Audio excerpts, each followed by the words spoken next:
Ce soir, les amis, je serai en live à 20h sur cette chaîne. Voilà, je l'ai dit. Ah, parce que d'habitude, je préviens pas, et après, les gens, ils gueulent, et ils sont pas contents. Ils disent, ah, mais c'est un scandale, t'es pas au courant, machin. Et c'est vrai, vous avez raison. Donc, je vous donne rendez-vous ce soir en live, et on y parlera, entre autres, attention, tenez-vous bien, du lancement officiel du jeu de société Vive la France. Je vous en avais parlé, ce jeu de société dont la promotion sur les réseaux sociaux m'a valu d'être signalé à la plateforme Pharos, hein, je vous le rappelle, hein, qui gère les problèmes de cybercriminalité, de cyberdélinquance. C'est un jeu délinquant, c'est un jeu complotiste, c'est un jeu qui est maintenant disponible à la précommande. Vous trouverez en description de la vidéo le lien Ulule, où dessus il y a de la page donc sur laquelle il y a une vidéo. Voilà, j'ai tourné une petite vidéo de présentation. Alors on rentre pas dans les détails des règles, mais j'ai décrit l'ambiance générale et je l'ai fait ça sous forme d'un Vive la France parce que je trouvais ça plus marrant. En tout cas, le jeu est disponible à la précommande dès maintenant. Voilà, je voulais pas faire comme les autres. Au lieu de faire des vidéos sur League Shadow Legends, tu vois, en introduction, bah, je préfère faire un placement produit sur un jeu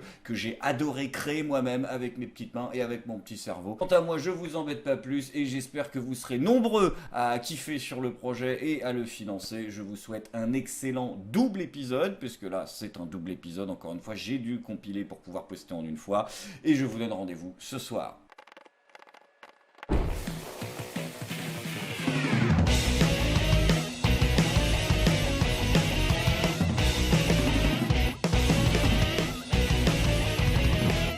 Ah, je suis pas content. Il y a Édouard Philippe qui prend ses responsabilités. Oui, il a pris ses responsabilités. Ah non, mais je suis d'accord, je vois pourquoi vous comprenez pas. Chez les gens normaux, voilà, c'est signe d'ouverture d'esprit, c'est un truc plutôt positif. Non, mais là, c'est un politicien. Donc chez Édouard Philippe, prendre ses responsabilités, ça veut dire utiliser le 49.3 pour faire passer en force la réforme des retraites. Autrement dit, Monsieur le Président Abad, lorsqu'il faut prendre ses responsabilités, je le fais sans hésiter. Et j'utilise toute la Constitution, rien que la Constitution, mais bien toute la Constitution.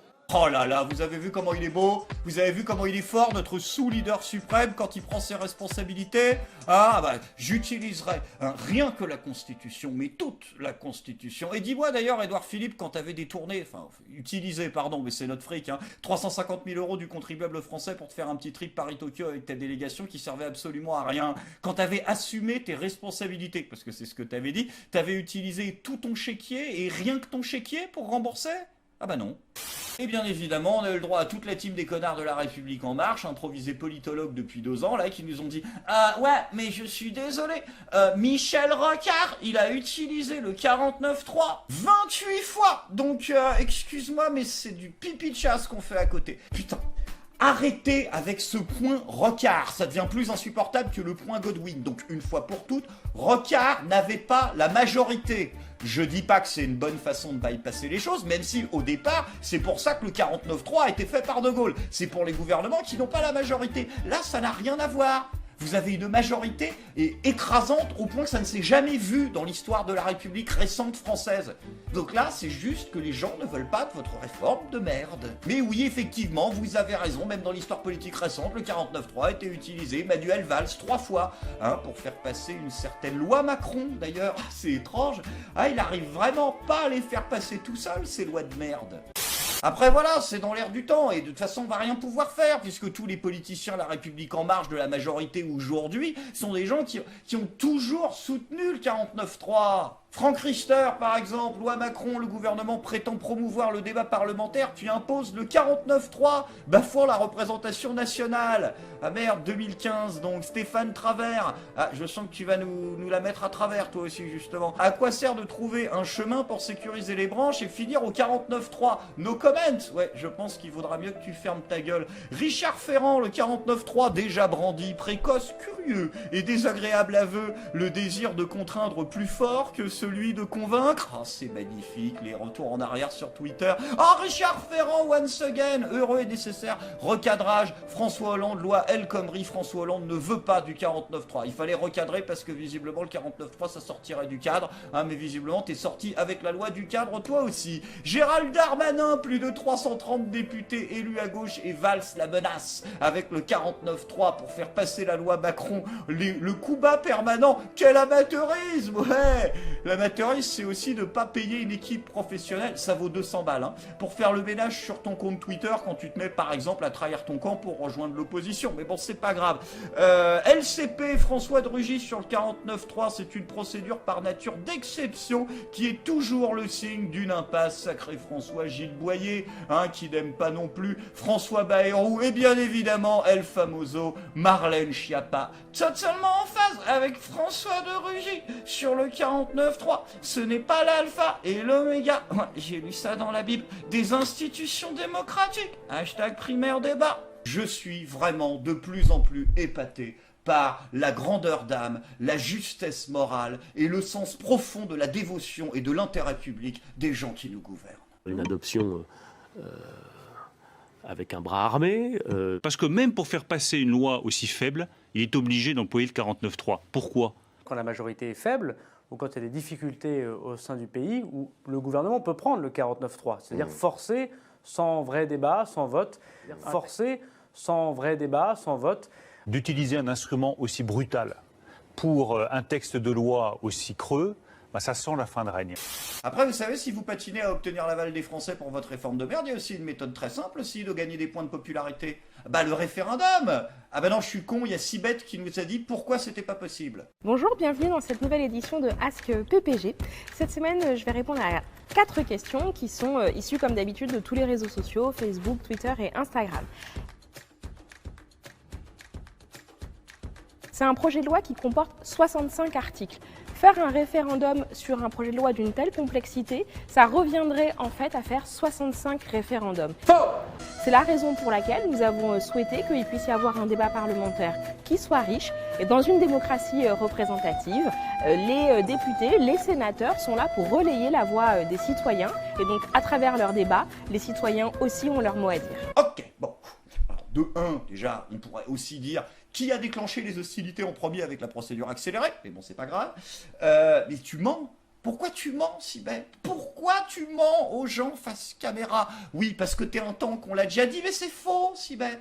C'est totalement faux. Et là aussi, bang, check news d'Olibé dans ta gueule. Mais oui, mais c'est normal, tu racontes de la merde. Un référendum, c'est pas obligatoirement une question, Sibeth, et tu le sais très bien. Le référendum de 62 comportait par exemple 4 articles, voilà, différents, sur lesquels les gens se sont exprimés. On va pas parler de 2005, hein, le traité sur l'Union européenne. Alors c'est vrai qu'il y avait qu'une seule question, mais qui portait sur un fascicule de 80 pages. C'est ça le problème en fait. Votre vrai problème, c'est que quand vous expliquez concrètement aux gens ce que vous faites, les gens ont du mal à gober. Tu vois, vous préférez passer en douce. Pareil, le traité de Maastricht, là c'était 100 pages de documentation que ça faisait. Et l'autre après a même le culot de revenir à la charge en nous disant « Une réponse binaire à un problème complexe n'est jamais souhaitable ». Ah bah tu dis ce que tu veux, mais moi je trouve que c'est bien binaire hein, pour le moment. Vous imposez, on ferme notre gueule. C'est bizarre comme argument si bête, parce que paradoxalement, au moment du vote de la loi, c'est bel et bien une question binaire qui va être posée aux députés, aux sénateurs. Ah, est-ce que oui ou non vous votez pour cette loi ? Ou vous vous abstenez ? Ils ont 3 possibilités. Mais on n'est pas loin du binaire quand même. En réalité, la traduction pure et simple de ce qu'elle nous dit, c'est « Vous êtes trop con pour comprendre ».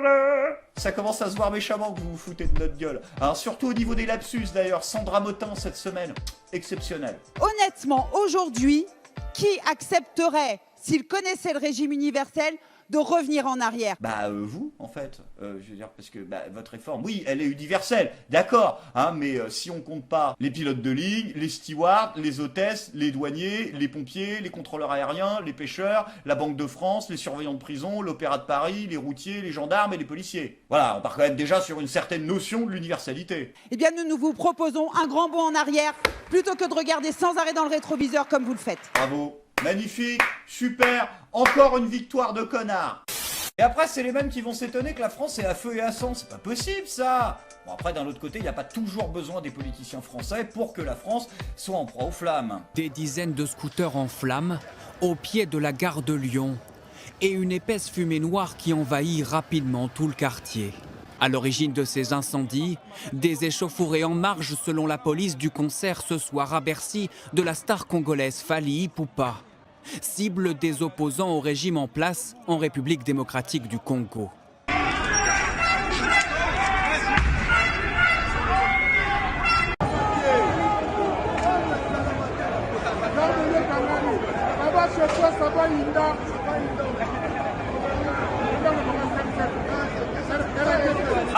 faudra prévenir Yann Moix. Hein, bah, y a ces ingénieurs qui sont arrivés là. Hein. Ah si, ceux qui doivent sauver la France là, ils sont gare de Lyon là, ils ont encore les valises, ils viennent d'arriver visiblement. Bah faudra aller les chercher, les mecs se font chier, ils commencent à retaper les bus.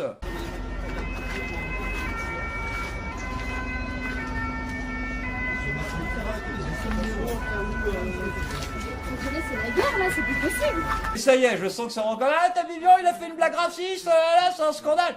Allô, on peut encore dire qu'il y a un problème de communautarisme en France ou pas? Parce que ça, c'est un problème de communautarisme et un problème d'éducation. Parce que je rappelle qu'être de gauche, c'est d'essayer avant tout de régler les problèmes par l'éducation. Ces gens-là ne sont pas éduqués. Parce que non, quand on est éduqué, on ne fout pas le feu à une gare parce qu'on n'aime pas un chanteur. Quant à la nature communautaire du rassemblement et des débordements, bah oui, elle est là. C'est une histoire de chanteurs communautaires et d'histoire de politique africaine. Vous faites exprès d'être con. Alors si vous voulez bouffer du pain d'amalgame, eh ben vous allez allumer BFM TV. Vous faites pas chier. Moi, je préfère rigoler des problèmes, hein, plutôt que de les nier. Voilà, c'est déjà un bon début. Ah bah pour bouffer du pain d'amalgame, t'as juste à allumer la télé. T'avais tous les politiciens de la République en marche qui nous ont donné des leçons.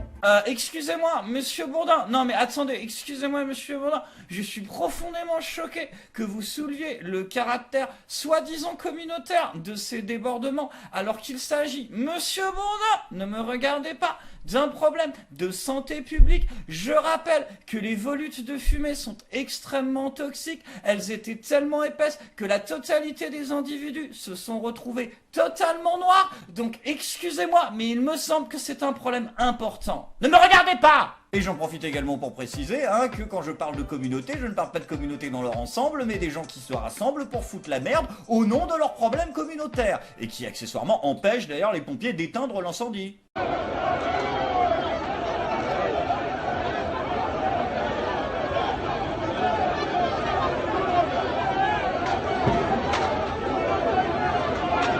Sans déconner, ils sont où les flics là? Il y a pas un petit problème, non? Je veux dire, ils sont occupés, ils ont bien à foutre. Non, sans déconner, les Congolais, putain, que vous soyez vénère, c'est une chose, mais la prochaine fois que vous décidez de foutre le feu, ayez au moins la décence de foutre un gilet jaune. Sinon, les flics, ils rappliquent pas, il n'y a pas de sécurité pour les riverains. Excusez-moi, Monsieur Bourdin, mais il n'y a pas eu d'emploi de LBD de la part des... Oui, j'interviens dans l'épisode, mais c'est quand j'en ai envie, Monsieur Bourdin. C'est un épisode oppressif et patriarcal. C'est mon droit de femme de m'immiscer en dehors de toute forme de transition logique. Ne me regardez pas, Monsieur Bourdin. Je vous rappelle que le LBD est une arme dissuasive qui est avant tout utilisée pour faire peur aux gens. Or, jusqu'à preuve du contraire, les bleus sur les noirs, ça ne se voit pas. Ok, j'arrête. Non, c'était la dernière, promis. Mais après, vous allez dire que je m'acharne. C'est vrai que je suis un peu hostile, mais bon, c'est pas un problème de misogynie. Après, les gens, ils vont dire, ouais, il est sexiste et tout. Non, c'est un problème de Marlène Schiappa. Au départ, il y a des politiciennes très compétentes hein, pour prendre à bras le corps ces problèmes, et particulièrement les problèmes de violence à Paris, à l'image de Anne Hidalgo, qui est en campagne en ce moment et qui a répondu. Mais pour ne pas laisser s'installer l'anarchie, nous instaurerons ensemble un code de la rue qui permettra de se déplacer en toute sérénité. Un code de la rue? C'est ça ta réponse? C'est un code de la rue? Oh, je suis heureux. Ah, de quitter cette ville, vous n'imaginez pas. Alors, Anne. Le code de la rue, il existe déjà. Ouais, je te jure, il s'appelle le code civil, tu vois, et accessoirement le code pénal quand ça va trop loin. Donc c'est bon, il y a pas de problème. Mais c'est dramatique, Anne. C'est ton meeting. Je veux dire, il y a les quelques clampins qui sont encore de gauche en France, qui sont là, réunis dans une salle. Tu proposes ton truc, les gens se marrent. Un code de la rue qui permettra de se déplacer en toute sérénité. Je pense bien sûr à nos aînés. C'est drôle, le code de la rue. Ah ouais, c'est-à-dire qu'en fait, la crédibilité de la gauche, c'est ça, c'est des gens, ils arrivent, ils savent ce que les gens ils disent, c'est de la merde, ils se marrent, parce qu'ils sont lucides, ils sont de gauche, ils sont un peu artistes, ils mettent quand même leur butin dans l'urne pour cette personne, c'est-à-dire sachant concrètement que cette personne est incompétente pour régler les problèmes au point que ça les fait marrer, tu vois. Ils pourraient aussi regarder ma chaîne, tu vois, au lieu de mettre un bulletin dans une urne, s'ils ont envie de se marrer en écoutant des politiciens. C'est un peu con, parce qu'au moins, tu vois, quand tu me regardes, t'engages pas l'avenir de la France. Mais bon, c'est pas grave. Et donc, ils jouent à ça. C'est un jeu de rôle, la gauche, en fait. C'est des gens, bon, ils savent comment ça va finir, mais voilà, ils aiment bien, ils jouent un personnage. Mais ils savent qu'en fait, c'est une pièce. Après, au moins à Paris, on a de la chance, c'est qu'on a de la diversité. Ben, on a 3 nanas, hein, du coup. On a Hidalgo, Rachida Dati et Agnès Buzyn. Enfin, elles ont changé, les drôles de dames. Et dans les 3 cas, c'est de la merde. C'est Dati. Alors, Dati, j'ai le prospectus, ils me l'ont envoyé. Je crois que c'est elle. Je crois parce qu'on sait plus, c'est-à-dire qu'elle était tellement botoxée, et vu qu'elle ne parle jamais, parce qu'on ne la voit jamais à la télé, cette personne, en fait, moi je pense qu'en fait ils vont la remplacer directement par un mannequin en cire, et qu'en fait, bon, ça durera 30, 40, 50, peut-être, tu vois, d'ici 2062, genre, il y a un problème, non, quand même, tu vois. Mais bon, je pense qu'en fait c'est une fake news, Dati. Buzyn, bon, elle a fui, c'est un abandon de poste, on va être honnête, hein, parce que l'autre, je veux dire, avec ces histoires de coronavirus, elle s'est tellement tapé la honte que le premier truc qui tombait, elle aurait accepté l'autre. Un stage, vous avez ça, un stage? Si, il y a Hervé au deuxième étage, voilà, au service d'administration, il m'a dit pour la photocopieuse, il y a quelqu'un pour les tonnerres, peut-être je peux faire ça, n'importe quoi, aller piper le café, c'est juste qu'on lui a pas proposé, mais sinon elle y serait allée. Elle arrive trop tard dans l'élection, elle est rentrée dans le game, il restait 3 semaines pour se préparer, elle a jamais été sur une liste de sa vie, elle sait même pas comment ça marche. Je veux dire, l'autre, elle a absolument aucune chance. La question, c'est pas de savoir est-ce qu'elle va gagner, non, sa question, c'est de savoir pour qui la République En Marche va appeler à voter au second tour. Et d'ailleurs, Agnès Bérézina, elle commence sérieusement à comprendre que c'est mal engagé pour sa candidature. Municipale à Paris, après la zizanie, le coup de mou, selon le Parisien, dans le camp d'Agnès Buzyn, certains se disent déçus par ses premiers pas en campagne. 10 jours plus tard, la magie est déjà retombée. Oh, ils sont mignons, les politiciens et les adhérents de la République En Marche qui confondent encore soutien médiatique et soutien populaire. Mais quelle magie est retombée, il n'y a jamais eu de magie. Hocus pocus, le pouvoir de l'amour, peut-être si tu veux, mais à part la magie de l'espoir, il n'y avait rien, quoi. C'est pas la magie qui est retombée, c'est juste que vous avez plus de coke et que donc du coup vous êtes en descente et que vous commencez à vous apercevoir du réel. Et le plus attristant dans l'histoire, puisque là c'est vraiment de la tristesse profonde hein, que je ressens quand je la vois, c'est qu'elle a tellement pas le temps de se préparer, il y a tellement pas, déjà elle doit apprendre les règles du truc, elle est complètement dépassée, elle connaît pas l'équipe, bref c'est la merde. Que du coup, le seul truc qu'elle peut faire, c'est continuer les discours qu'elle aurait dû tenir en tant que ministre de la Santé, c'est-à-dire tout ce qu'elle a préparé depuis un mois sur le coronavirus et qu'il faut qu'elle nous dise sur les plateaux, parce que le planning il est bouqué, mais elle te rajoute juste devant la... Oui, alors si j'étais maire de Paris, voilà, si j'étais maire de Paris, bon alors pour le coronavirus, je m'en expliquerai extrêmement... Elle ne parle que de coronavirus. On sent que les trucs, ils étaient déjà prêts, les arguments, ils étaient déjà prêts, mais qu'elle est obligée de dropper un vieux complément circonstanciel en début de phrase qui n'a strictement rien à voir avec le sujet. Je me suis posé la question, hier matin, j'étais beaucoup sur les marchés. Quand les gens ne me serrent pas la main spontanément, je ne la serre pas. Et quand les gens me la serrent, alors je suis obligée de dire... Vous savez, on ne serre plus les mains. Alors je la serre encore. C'est aussi votre rôle. Arrête de mytho. L'autre, elle est en train de te dire si j'arrive pas à serrer une paluche, c'est à cause du coronavirus. Tout à fait, monsieur Bourdin. Ah non, les gens n'ont aucune animosité. C'est tout à fait. Si les gens ne me serrent pas la main, c'est uniquement parce que les Français ont conscience des problèmes sanitaires dans ce pays. Voilà, exactement. C'est la même raison pour laquelle ils me crachent à la gueule, par exemple. C'est un réflexe animalier, en fait, pour se reconnaître au sein d'individus non porteurs du germe, si vous voulez. Ah, c'est le cerveau reptilien qui parle. Le choix qui a été fait est d'arrêter tous les événements où il y a plus de 5000 personnes. Ah ouais! Ah, ça veut dire que non seulement vous nous pourrissez la vie toute l'année, mais c'est-à-dire qu'aussi la Japan Expo, accessoirement, se la met dans le cul. Ah ouais, donc en fait, les seuls moments où on pourrait éventuellement oublier à quel point c'est la merde, ça aussi, il va falloir s'en priver. Bah merci. Aujourd'hui, si j'étais maire, je sais exactement les mesures que je prendrais aujourd'hui pour protéger les Parisiennes et les Parisiens. Coller des affiches? Non, je demande, excuse pas. Ok, d'accord, je suis un peu de mauvaise foi. Qu'est-ce que tu proposes? C'est-à-dire faire en sorte qu'on connaisse toutes les personnes âgées, toutes les personnes isolées, handicapées à domicile, que les centres d'action sociale puissent les appeler. Vous avez vraiment un problème avec les téléphones? Non, mais ce besoin obsessionnel de vouloir régler tous les problèmes de la France à partir d'une histoire de coup de fil, c'est quoi le délire? C'est que genre tout le monde vous déteste, vous avez plus d'amis, personne vous appelle, ça vous fout la chkoumoute, je veux dire, qu'est-ce qui se passe? Après, c'est pas plus mal qu'elle continue ses discours, Agnès Buzyn, parce que elle avait vraiment quand même préparé beaucoup de choses, beaucoup de bonnes idées pour lutter contre le coronavirus, particulièrement en cas d'épidémie en France, et donc là, bien évidemment, elle remplace à Paris. Je pense que dans la semaine qui vient, les habitudes vont être prises. Je pense que à la fin de la semaine, les Parisiennes et les Parisiens auront pris l'habitude de ne plus serrer la main, de se taper le coude ou se taper le pied. Ah ouais, t'as vu comment c'est une super bonne idée? Tu te marres, toi, hein, pendant les conseils quand t'écris tes conneries. Sinon, moi, je te propose une autre méthode pour se dire bonjour, mais alors uniquement pour les politiciens. 2 baffes dans la gueule, ça t'irait? Donc, du coup, histoire de commencer à bien dessiner la carte du Paris après élection, hein, ce sera un mélange entre soirée barbecue improvisée à la gare de Lyon et ça.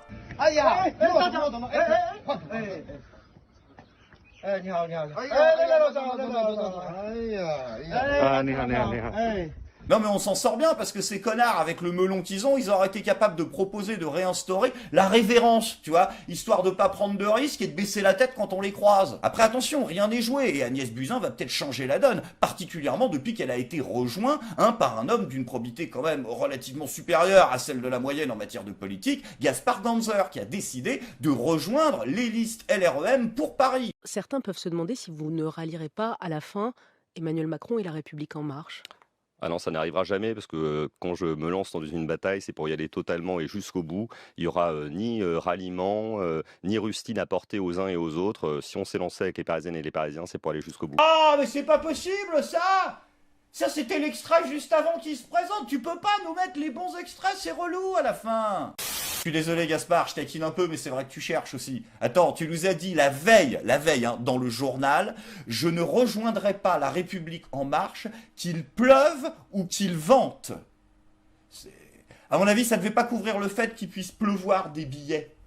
En même temps, d'un autre côté, ils se sont bien trouvés avec Agnès Buzyn. Ah oui, parce que c'était elle qui le déclarait 2 jours avant de se présenter. Vous serez candidate au municipal ? Je l'ai dit, je ne pourrais pas être candidate au municipal. Votre décision est prise.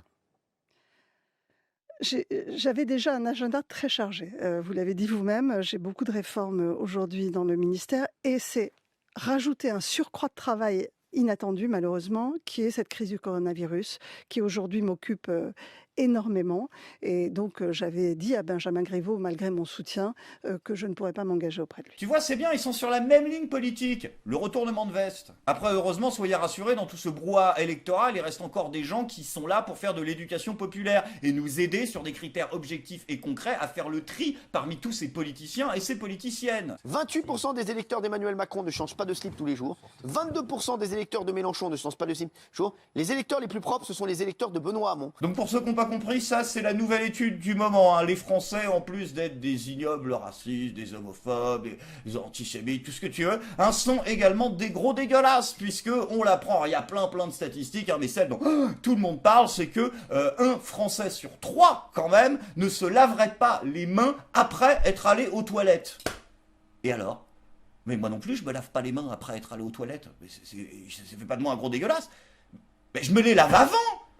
Ma bite, elle est propre. Je suis pas Benjamin Griveaux, elle a pas traîné partout. Mes mains, elles, par contre, elles traînent un peu partout. Donc je protège ma bite.